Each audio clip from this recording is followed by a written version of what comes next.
Get the real big kill. I will kill them with style. Victory squad, bad guy style. Hear me no move from there.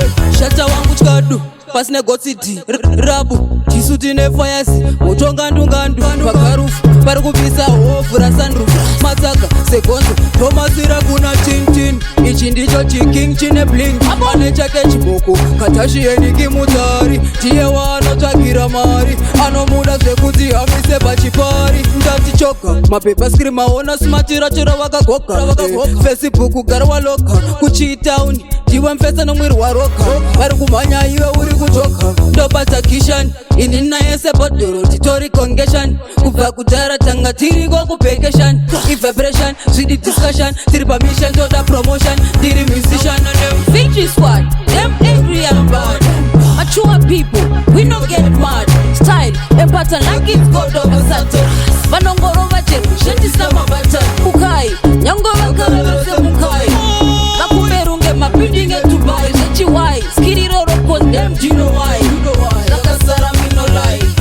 Postate na benji munomedza mate matsaga ese vanomasiya tidzate tapsi mubandit haabatwe nemajiti dabulasi maruka zanomakandira toyas William, you are one in a million. Anotsvagira gaura anoda kuva billion inoksa Busy boy ndewe kickboxer oneke kupfupika anotondivhetsa. Victory squad, them angry and bad. Mature people, we no get mad. Style, a pattern like it's God over Saturn. Vanongorova cheru, shetisa mabata. Mukai, nyangova kalose mukai. Makumerunge mabuilding it to buy. Zechi why, skiri roro condemn, do you know why? Lakasara mi no lie. Vana wangu crasha 2017 neukasha vechimero novaketa nenga chingodhasha takuudzwa ndati wakapenga wazvinzwa woto avoida tusatsarwe nanasotwa paparis chimaneja ndorava bhizinesi vane mukadzi wavo wavanoda lavunesi jefasoni mai panashe ndivo mwana washe usazoda kurasika wototenda ishe. Victory squad, them angry and bad.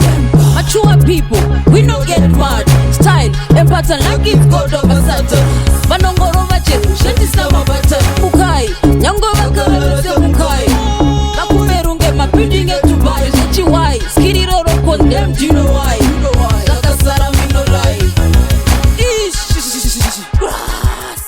Jefferson, I will kill them with style. Victory squad, bad guy style. hear me no move from there.